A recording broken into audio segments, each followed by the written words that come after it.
Antes de começar o vídeo, eu quero pedir a você que acompanha o Blog da Cidadania que se inscreva no nosso canal, curta e compartilhe os nossos vídeos, acione o sininho das notificações, que assim você nos ajuda a fazer o nosso trabalho. E vamos ao vídeo.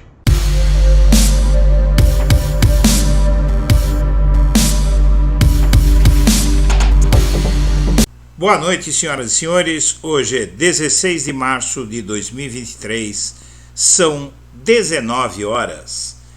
E no UOL, um ex-chefe da PM que está soltando os cachorros hoje relata uma máfia do Pix em acampamento golpista.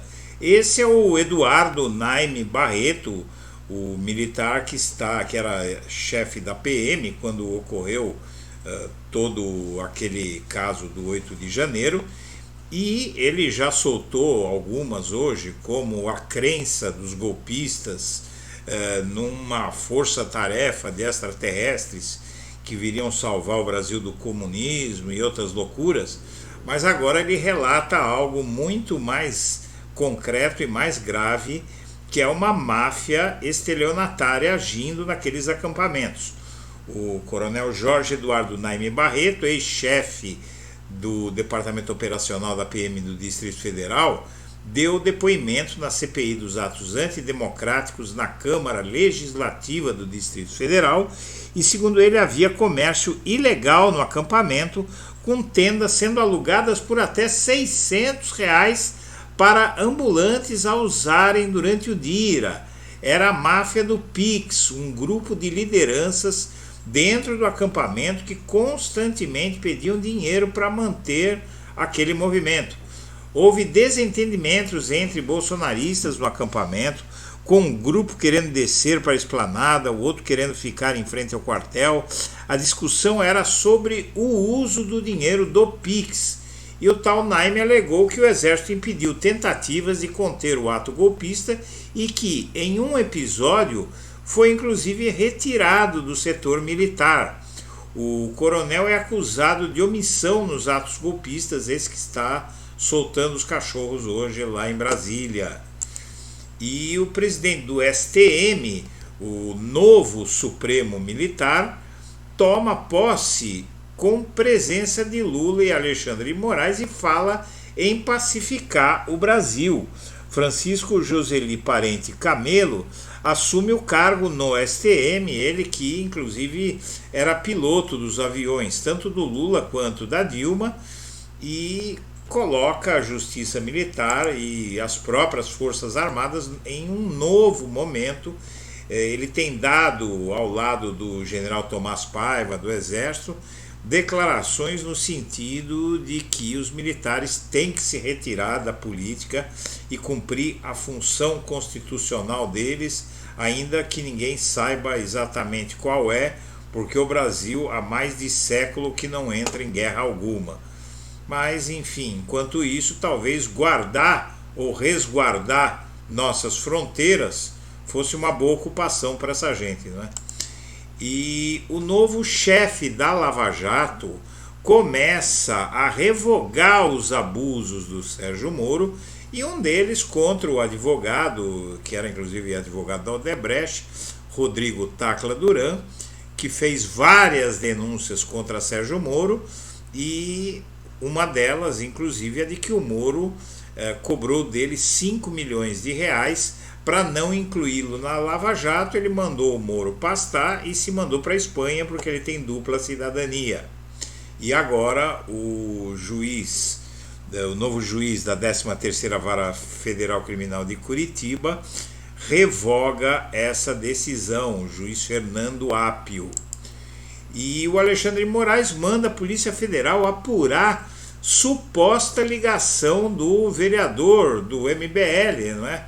Não sei em que partido ele está hoje, porque cada hora está num partido, o Fernando Holliday, aquele rapaz que, apesar de ser negro, combate as cotas para negros nas universidades e diz que racismo não existe, não é? Isso é o MBL. E agora, depois do Mamãe Falei, que vulgarizou as ucranianas, não é? E debochou delas, agora vem esse sujeito aí mostrando que aquilo que se acha que vai acontecer, acontece mesmo. Né? O sujeito está envolvido nos atos antidemocráticos de 8 de janeiro. E o PTB puxa a descarga para Roberto Jefferson. O ex-deputado está preso no Rio de Janeiro desde outubro do ano passado, quando ele recebeu a tiros os policiais que tinham vindo prendê-lo. E agora, com a fusão entre o PTB e o Patriota, o Roberto Jefferson vai ficar pelo meio do caminho. O que eles querem é se livrar dele o mais rápido possível. E o Bolsonaro inventou mais uma. E essa é daquela, deixa até para o fim, que já começa a dar preguiça de falar do Bolsonaro, né? Qual é a tese desse indivíduo?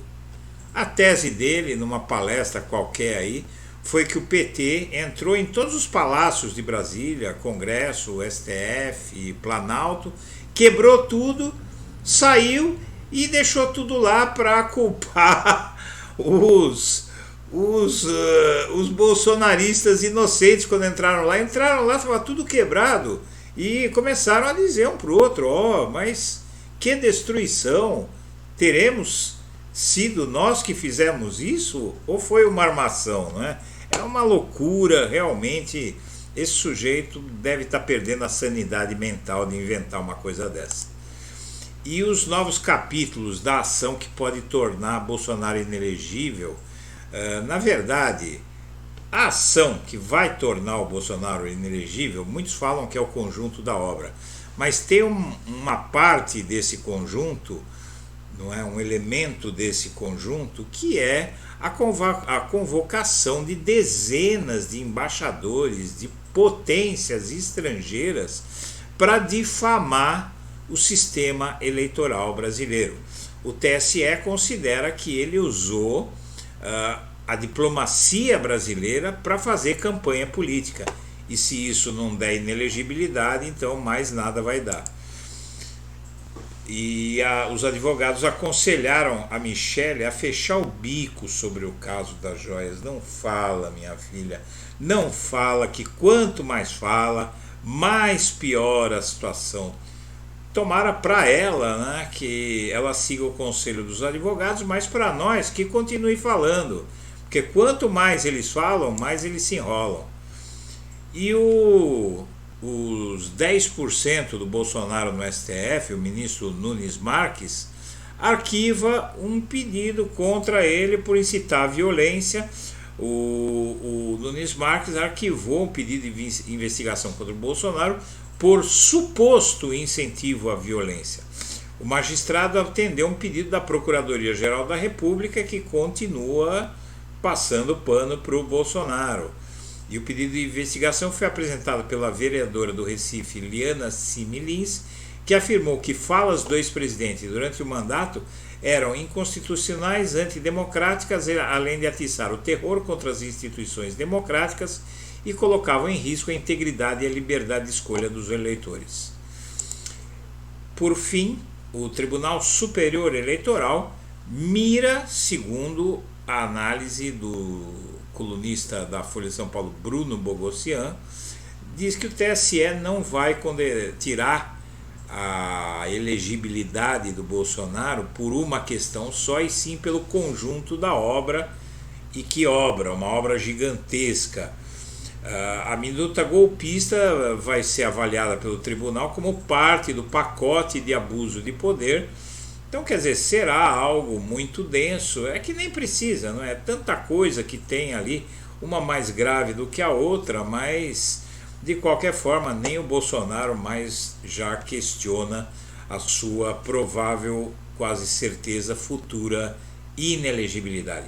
Senhoras e senhores, agradecemos a atenção. Estaremos de volta nesta sexta-feira, às 8 da manhã, com Primeiras Notícias. Um abraço para todo mundo.